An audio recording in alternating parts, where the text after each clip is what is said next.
మాయదారి పశువుల కాపరి మాడు మీద కొట్టాడు. గాయం మానిపోయింది గాని ఇక్కడ రాలిపోయిన శిరోజాలు మళ్లీ రావడం లేదు.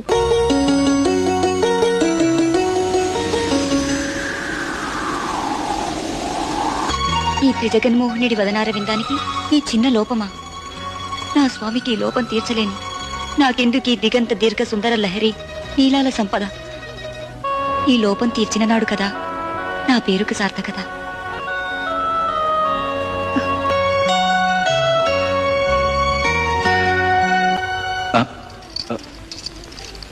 ఎవరమ్మా నువ్వు?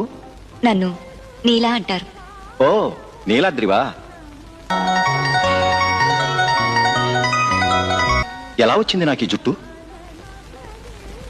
ఇప్పుడు మా అమ్మ నన్ను చూస్తే సంతోషపడిపోతుంది. నీలాద్రి సమర్పించుకుందని చెప్పండి స్వామి. రక్తం? నా కోసం ఇంత త్యాగం చేశావా?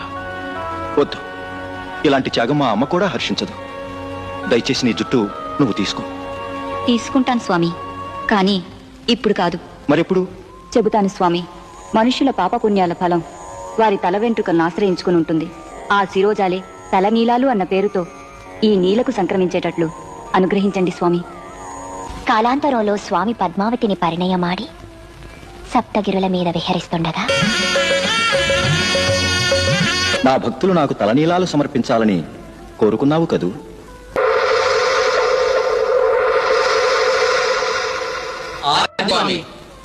ఈ నీల తన నీలాలు నాకిచ్చి నా తల్లికి ఎనలేని సంతోషాన్ని కూర్చింది.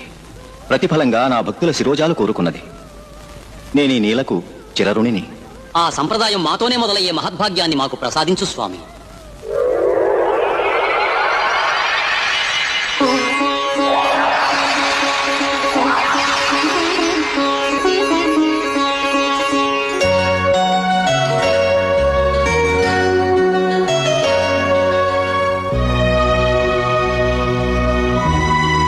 కలియుగాంతం వరకు ఇలాగే మీ భక్తులంతా తమ నీలాలు మీకు సమర్పిస్తూ ఉండాలి. అవి మీ నుంచి నాకు సంక్రమించాలి. ఇది సాంప్రదాయమై వర్ధిల్లనీ స్వామి. తథాస్తు.